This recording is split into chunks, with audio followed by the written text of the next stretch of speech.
మా ఏరియా మొత్తం ఏటీఎంలు తిరిగా. ఒక్క దాంట్లో డబ్బులు లేవు. అక్కడ ఏమైనా వస్తున్నాయా అడిగా నా ఫ్రెండ్ని. వాడు ఓ ఏటీఎం అడ్రస్ చెప్పాడు.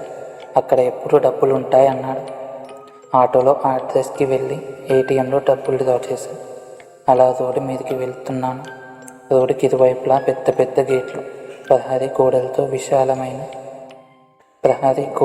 విశాలమైన స్థలాల్లో కోటల్లా ఉన్నాయి బంగళాలు.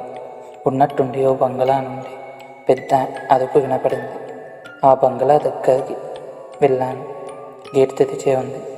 గేటు బయట నిలబడి లోపలికి చూశాను. ఆ ఇంటి గుమ్మం కూడా తెరిచి ఉంది. గుమ్మంలో నుండి ధోతి కట్టుకొని ఓ ముసలాయన బయటికి వచ్చాడు గాబరాగా. బహుశా ఆయనే అరిచి ఉంటాడు అని అనుకున్నా. నన్ను చూసి బాబు అంటూ పరిగెత్తుకొచ్చాడు. నేను ఏంటా అన్నట్టు చూశాను. దగ్గరికి వచ్చి మా అయ్యగారికి గుండెపోటు వచ్చింది బాబు, దాదాపు ఏడుస్తున్నట్టు అన్నాడు వణుకుతున్న గొంతుతో. నాకు చేపగా సందేహం వచ్చి ఇంట్లో ఎవరూ లేదా అని అడిగి, అయ్యగారు, అయ్యను చూసుకోవడానికి నేను ఇద్దరమే ఉంటాం, సాయం చేయి బాబు, నీకు పుణ్యం ఉంటుంది. అయ్యగారిని తొందరగా ఆసుపత్రికి తీసుకెళ్ళాలి. నాకు ఏం చెయ్యాలో తోచలేదు. సాయం చేద్దామనిపించింది. ఎక్కడ మీ అయ్యగారు? లోపలికి తీసుకెళ్లారు. విశాలమైన పడక గదిలో పెద్ద మంచం పైన ఓ పెద్దాయన గుండెన 2 చేతులతో అదుముకుంటూ బాధపడుతూ ఉన్నాడు. ఆలస్యమైతే ప్రాణాలు మిగలవు బాబు. సరే సరే, ట్యాక్సీ తీసుకుని వస్తాను అంటూ కాల్ చేయడానికి బయటకు వచ్చాను. సిగ్నల్ లేకపోవడంతో గేటు దాటి రోడ్డు మీదకి వచ్చేశాను. చాలాసేపటికి కాల్ రింగ్ అయింది. ట్యాక్సీ వాడికి అడ్రస్ చెప్పి ఇంట్లోకి వెళ్దామని వెనక్కి తిరిగి చూశాను. అంతే, ఒక్కసారిగా షాక్కి గురయ్యాను. బంగ్లా ఉన్న స్థలం అంతా ఇప్పుడు పూర్తిగా నీలమట్టమయ్య పవన శిథిలాల పిచ్చి ముక్కలు ఇంట్లో వెళ్దామని వెనక్కి తిరిగి చూశాను. అంతే, ఒక్కసారిగా షాక్కి గురయ్యాను. బంగ్లా ఉన్న స్థలం అంతా ఇప్పుడు పూర్తిగా నీలమట్టమైన పవన శిథిలాలు, పిచ్చి ముక్కలు, ముళ్ళ కంపలతో నిండి ఉంది. ఇదంతా కళా నిజమా అని తేల్చుకోలేక ఎంతోసేపు అలా అక్కడే నిలబడిపోయానో నాకు తెలియదు.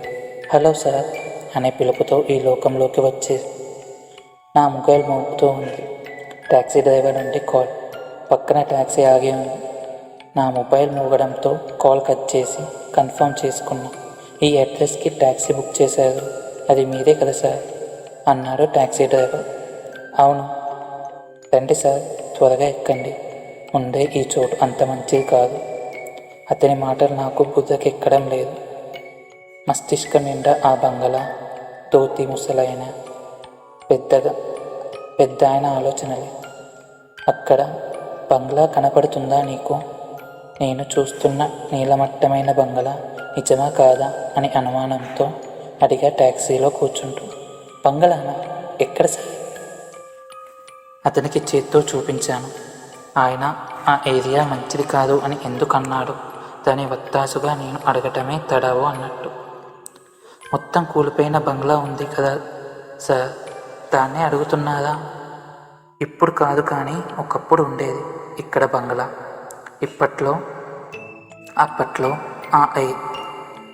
అప్పట్లో ఆ ఇంటి యజమాని గుండెపోటుతో చనిపోయాడు. ఒక పనివాడు కూడా ఉండేవాడు ఆయనకి. యజమాని పోగానే పనివాడు కూడా ఆయన మీద బెంగతో చనిపోయాడు వారం రోజుల్లోనే.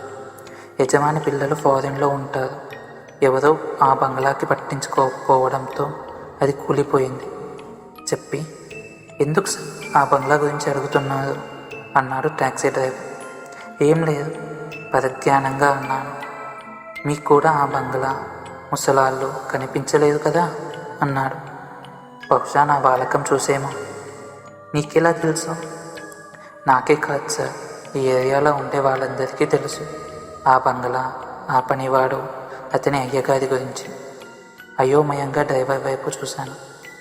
అవును సార్, మిట్ట మధ్యాహ్నం ఈ దారిన ఒంటరిగా వెళ్ళే వాళ్ళకి ఆ బంగ్లా కనబడటం, అందులో నుండి పనివాడు పరిగెత్తుకు రావటం, వాళ్ళ అయ్యగారి గురించి చెప్పటం, లోపల ఇంకో దెయ్యం గుండెపోతూ బాధపడటం, వెళ్ళిన వాళ్ళు బయటకి రాగానే బంగ్లా మాయమైపోవడం జరుగుతూ ఉంటుంది.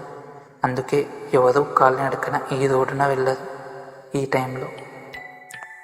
మీరు ఈ అడ్రస్ చెప్తే నేను కూడా అనుమానంతో వచ్చాను, మీరు కరెక్ట్ అడ్రస్ చెప్పారా లేదా అని. ఒక్కసారిగా మైండ్ బ్లాక్ అయ్యింది నాకు. ఇప్పటిదాకా నేను ఉన్న దయ్యాలతోనా? దయ్యాల బంగ్లాలోకి వెళ్ళానా? కళ్ళు బయళ్ళు కమ్మాయి. స్పృహ తప్పిపోయాను. సార్ అంటూ ముఖం మీద చల్లని నీళ్లు చల్లి లేపాడు డ్రైవర్. నేను కళ్ళు తెరవగానే, భయపడకండి సార్, ఆ ఆత్మలు ఇంతవరకు ఎవరిని ఎలాంటి హాని చేయలేదు, భయపడకండి అన్నాడు. మళ్ళీ తనే, ఆత్మల కోరికలు తీరకపోతే అలా తిరుగుతాయి, మనుషులకు కనబడుతుంటాయి అన్నాడు. మౌనంగా ఉండిపోయాను. ఎవరైనా ఉండి ఉంటే వాళ్ళ అయ్యగారు బ్రతికేవారని పనివాడాత్మ, నా వాళ్ళు ఉంటే బ్రతికి ఉండేవాడినని అయ్యగారి ఆత్మ కోరికతో ఉన్నట్టు. ఎవరైనా ఉండి ఉంటే వాళ్ళ అయ్యగారి బ్రతికేవాడని పనివాడి ఆత్మ, నా వాళ్ళు ఉంటే బ్రతికి ఉండేవాడినని అయ్యగారి ఆత్మ కోరికతో ఉన్నాయట. ఆ కోరికతోనే అలా అందరికీ కనిపించి సాయం అడుగుతుంటాయంట.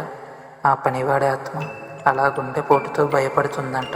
ఆ అయ్యగారి ఆత్మ ఆ కోరికతోనే అలా అందరికీ కనిపించి సాయం అడుగుతుందట. ఆ పనివాడి ఆత్మ అలా గుండెపోటుతో బాధపడుతున్నాడట ఆ అయ్యగారి ఆత్మ అన్నాడు.